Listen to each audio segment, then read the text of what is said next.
இன்றைக்கி நம்ம பார்க்க போகிற ரெசிபி பார்த்தீங்க அப்படின்னா நல்ல ஒரு அட்டகாசமான டேஸ்ட்டில் செட்டிநாடு சிக்கன் குழம்பு எப்படி செய்யலாங்கிறத பார்க்கலாம். மசாலாலாம் ஃப்ரெஷ்ஷாக அரைச்சி போட்டு செஞ்சுருக்கிறோம். செம்ம டேஸ்ட்டாக இருக்கும். கட்டாயமாக ட்ரை பண்ணி பாருங்கள். Hello friends, welcome to Gomathi's kitchen. Gomathi's கிச்சனை சப்ஸ்கிரைப் பண்ணாதவங்க சப்ஸ்கிரைப் பட்டனை ப்ரெஸ் பண்ணிக்கோங்க.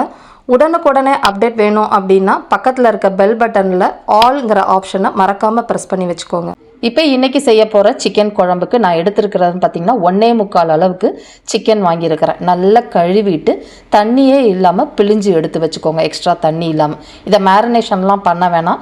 மேரினேஷன் பண்ணாமல் இது சாஃப்டாக எப்படி குக் பண்ணுங்கிறத உங்களுக்கு சொல்கிறேன். இப்போ மசாலாலாம் வறுத்துக்கலாங்க. அதுக்கு ஒரு சட்டியில் நல்லா ஒரு 2லேருந்து 2.5 டேபிள் ஸ்பூன் எண்ணெய் சேர்த்துக்கோங்க. எண்ணெய் காஞ்சதுக்கு அப்புறமா ஹோல் கரம் மசாலா, ஒரு பட்டை, 5-6 கிராம்பு, 2 ஏலக்காய், அடுத்தது அன்னாசிப்பூ ஒரு பாதி எடுத்துக்கோங்க. நட்சத்திர சோம்பு 1, 1 டீஸ்பூன் கல்பாசி, ஒரே ஒரு மராத்தி மொக்கு சேர்த்துக்கோங்க. இது எல்லாமே நான் இந்த சொல்லியிருக்கிற அளவுக்கு கரெக்டாக இருக்கும். அடுத்ததாக இதில் 1 டீஸ்பூன் அளவுக்கு சோம்பு சேர்த்துக்கோங்க. அதே அளவு 1 டீஸ்பூன் அளவுக்கு சீரகமும் சேர்த்துக்கலாம். செட்டிநாடு சிக்கன் அப்படின்னாலே மிளகு கட்டாயமாக போடணும். ஆனால் இப்போ போட்டு நம்ம வறுத்து குழம்புல போட்டோம்னா கசந்து போயிடும். அதனால் இதை நம்ம கடைசியாக பொடிச்சிட்டு சேர்த்துக்கலாம். இப்போயே போட்டாதீங்க, நிறைய டைம் இது போட்டு செஞ்சவங்களுக்குலாம் குழம்பு கசப்பாக இருக்கும். கூடவே நல்ல 2 இனுக்கு கருவேப்பிலை தாராளமாக போட்டுக்கோங்க. அடுத்ததாக குழம்பு நல்லா திக்கனிங் கொடுக்கறதுக்காக 5லேருந்து 6 முழு முந்திரி பருப்பு சேர்த்துருக்குறேன். இது இல்லைன்னா நீங்கள் 1 டீஸ்பூன் அளவுக்கு கசகசா கூட சேர்த்துக்கலாம், நல்லாயிருக்கும்.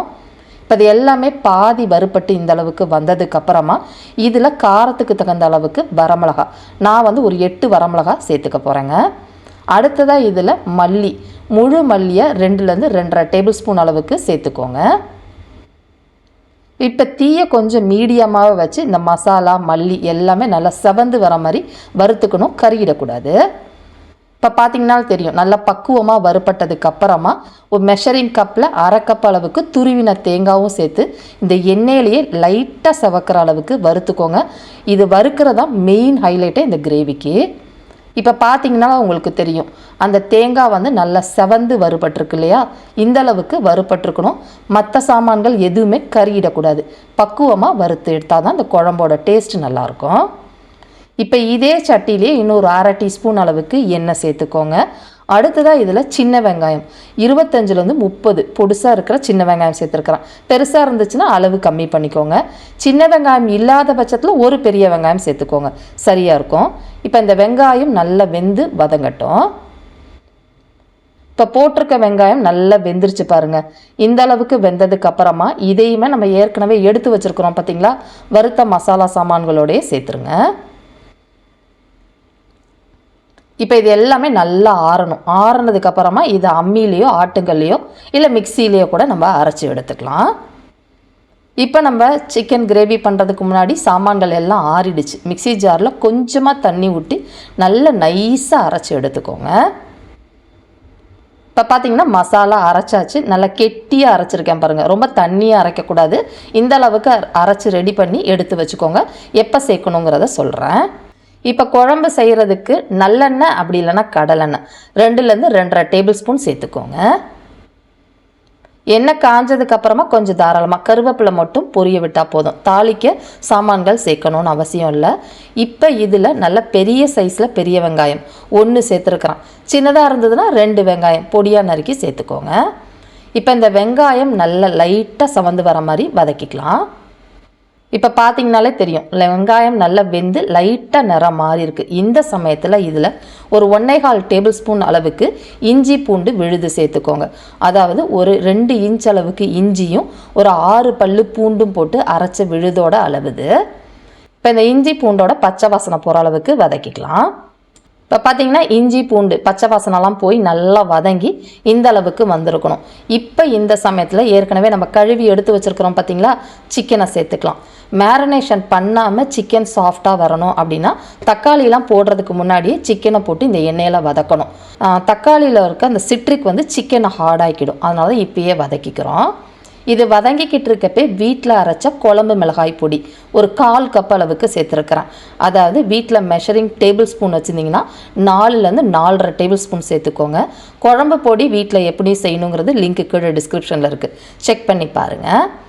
இப்போ இதுவும் போட்டு நல்லா வதக்கிட்டு இருக்கப்பே இந்த சிக்கன் குழம்புக்கு தேவையான அளவு உப்பு ஒரு 2 டீஸ்பூன் அளவுக்கு டேபிள் சால்ட்டு சேர்த்துக்கோங்க. பிறகு வேணும்னா குழம்பு கன்சிஸ்டன்சி பார்த்து சேர்த்துக்கலாம். இப்போ கொஞ்சம் மீடியம் ஃப்ளேம்லேயே வச்சு சிக்கன் நல்லா பரட்டி விடுங்க, மசாலா கருகிடக்கூடாது. இப்போ பார்த்தீங்கன்னா ஒரு 3-4 நிமிஷம் நல்ல ஒரு மீடியம் ஃப்ளேம்லேயே வதக்கியிருந்தேன். அந்த சிக்கன் நல்ல நிறம் மாதிரி லைட் கலராக இருக்குது பார்த்தீங்களா, இந்த அளவுக்கு வதங்கணும். சிக்கனில் தண்ணி விட்டு வந்திருக்கு பாருங்கள். இந்த அளவுக்கு வதங்கினதுக்கப்புறமா இதில் நம்ம தக்காளி பழம் சேர்த்துக்க போகிறோம். சின்ன சைஸில் 2 தக்காளி பழம் சேர்த்துக்கோங்க.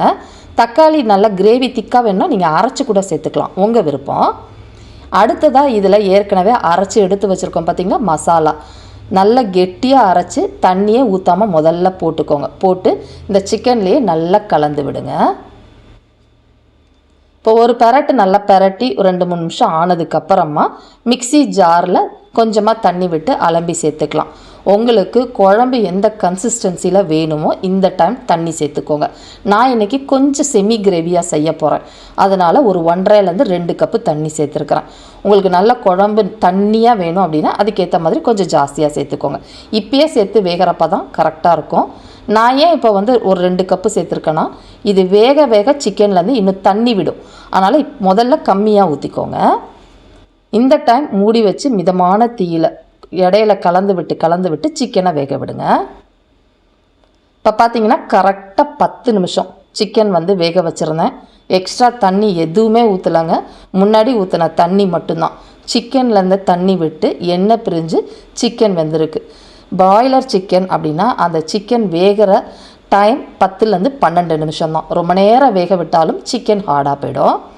எல்லாம் வெந்ததுக்கப்புறமா கடைசியில் உங்களுக்கு மிளகு காரம் எவ்வளோ வேணுமோ சேர்த்துக்கலாம்.